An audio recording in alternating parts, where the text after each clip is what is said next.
Welcome to class tonight. I do hope that you are having a great day. I hope tonight goes well for you as well. It should start out pretty well, ladies and gentlemen, because lesson 4.2, fractions with like denominators, actually should be very, very easy. This is something you've been working on since probably first or second grade. So this is one other idea that we are simply reviewing so you have a firm foundation in it.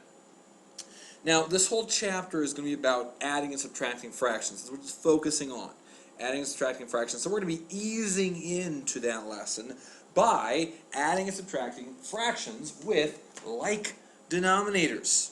Now, this is, as I mentioned, it should be pretty easy, kind of jump into the lesson, everything we're going to be learning. So let's go ahead and get started.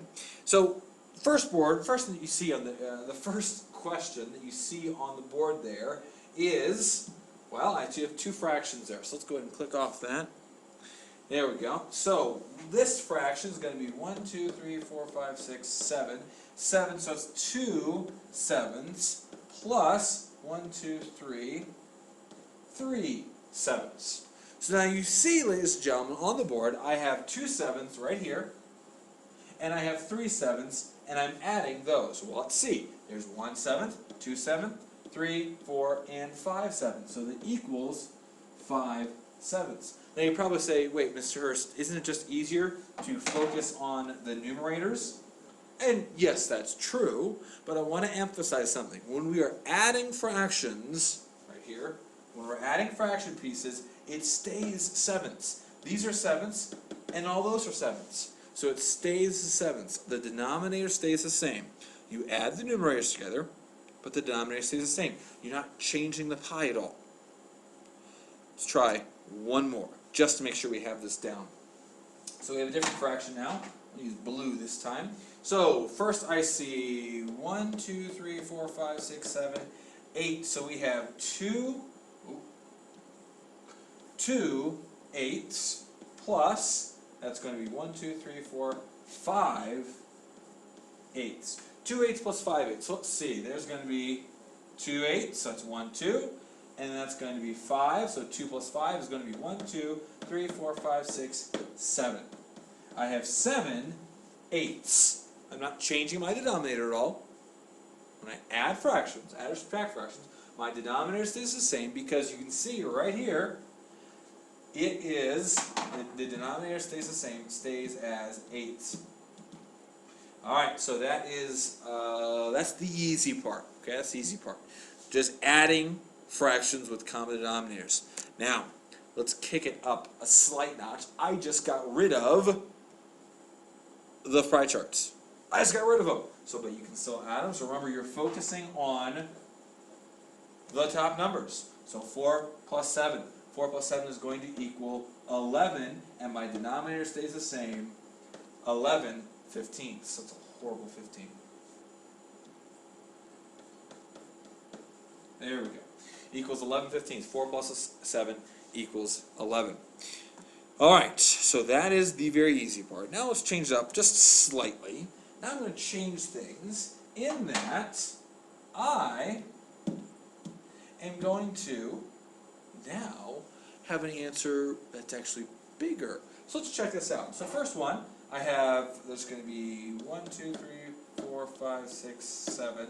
So 7, so that's going to be 5 sevenths plus 3 sevenths. Well, I have 1, 2, 3, 4, 5, 6, 7, 8. 8 sevenths, bam. Oh, wait. We can't leave our fraction like that. That's an improper fraction. And remember, improper fractions are ugly and unnecessary, so we need to make that a proper fraction. The way we make that a proper fraction is very, very simple. And I'm going to erase this on purpose. I'm going to write it a little smaller this time. So 5 sevenths plus 3 sevenths equals 8 sevenths. So right here, what we're going to do is we're going to take that improper fraction and make it a mixed number. Now, to do that, it's very simple. All you have to do is divide 7 into 8. Top number divided by the bottom number. So it goes one time with 1 left over. So my answer is 1 and 1/7. I cannot leave it in the improper fraction. I have to make it a mixed number. Trust me, we're going to have lots and lots of practice with that. We have 2 more specifically here. So I have 7 ninths and 5 ninths. Well, that's going to equal 12 ninths. That's the easy part. But remember, we cannot leave it as 12 ninths, so it's going to be 9. Put 12 inside the box, 9 outside the box. It's going to go 1 time. It's going to be 3 and 3 ninths, so that equals 1 and 3 ninths. Now you should be saying, Mr. Hurst, isn't that a... Yes, it is. It's a fraction, not in simplest form. 3 ninths, you divide both sides by 3, and you get 1 and 1/3. So the final answer is actually going to be 1 and 1/3. I took my simplest form. You have to always do simplest form. All right, one more like this. Move that. There we go. So, let's do a different number, a different color. So 5/16 and 13/16. Well, 5 plus 13 is very simple. That's going to be 18/16. But now I have to divide it out. So 18/16.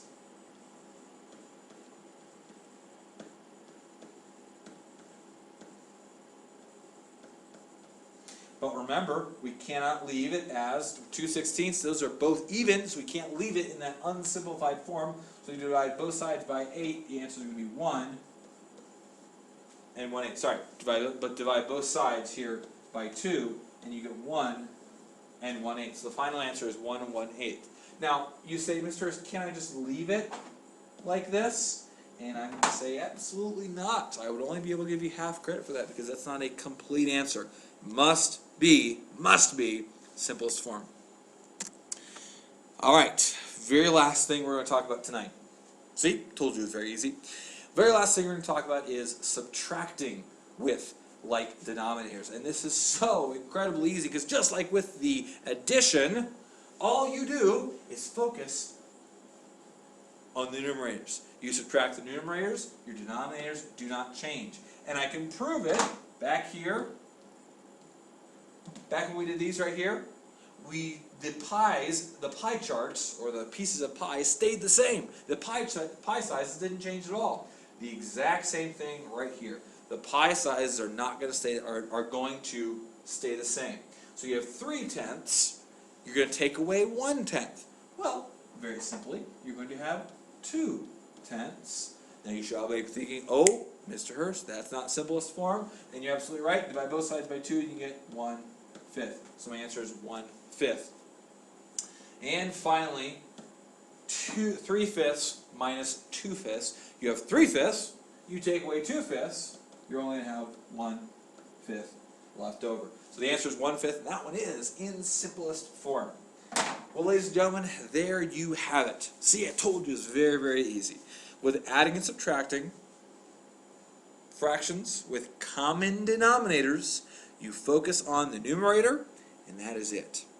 Well, ladies and gentlemen, I do hope that makes sense. Please bring any questions with you, any questions that you have with you tomorrow. Your homework is going to be page 177, 6 through 18 even. Once again, page 177, 6 through 18 even. Have a wonderful night, and we'll see you all tomorrow.